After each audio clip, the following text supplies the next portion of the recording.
This is the sixth episode of the video series about Abraham's life. If you haven't seen the previous episodes, make sure to watch them.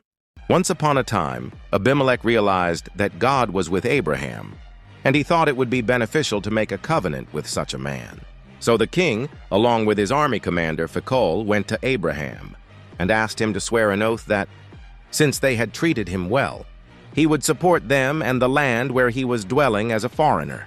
Abraham agreed, gave him gifts from his livestock, and then they made a covenant.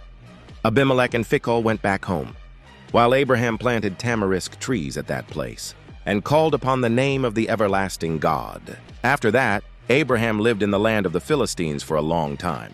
After these things, God tested Abraham's faith by commanding him to go to the land of Moriah and offer Isaac, his beloved son, as a burnt offering on one of the mountains.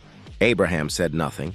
He saddled his donkey early in the morning, took 2 of his servants and his son Isaac with him. He also cut wood for the burnt offering and set out for the place God had told him about. On the 3rd day, Abraham saw the place from a distance and told his servants to stay with the donkey while he and his son went up to worship and then returned to them. At this point, likely no one knew what God had truly asked of Abraham. As they walked toward the mountain, Isaac carried the wood, while Abraham carried the fire and the knife. Along the way, curiosity got the better of Isaac, and he asked his father, "We have the wood, the fire, and the knife, but where is the lamb for the burnt offering?" Abraham answered, "God will provide the lamb for the burnt offering."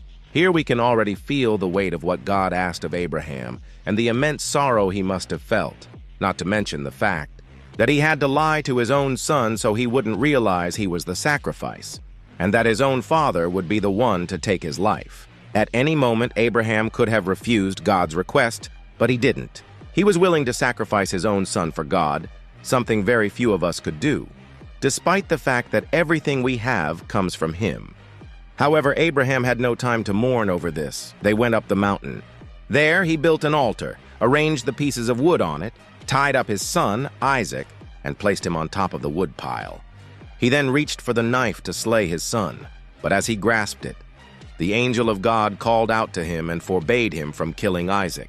For God saw that Abraham was faithful to him and would not withhold even his greatest treasure. Then the Lord opened Abraham's eyes, and he saw a ram caught by its horns in the thicket. So they sacrificed it to God on the altar instead. After this, the angel of the Lord called out again and reaffirmed to Abraham that because he did not withhold from God, God would not withhold from him either, and he would bless him abundantly and multiply his descendants beyond measure. Then they returned to the servants and went back together to Beersheba. To be continued.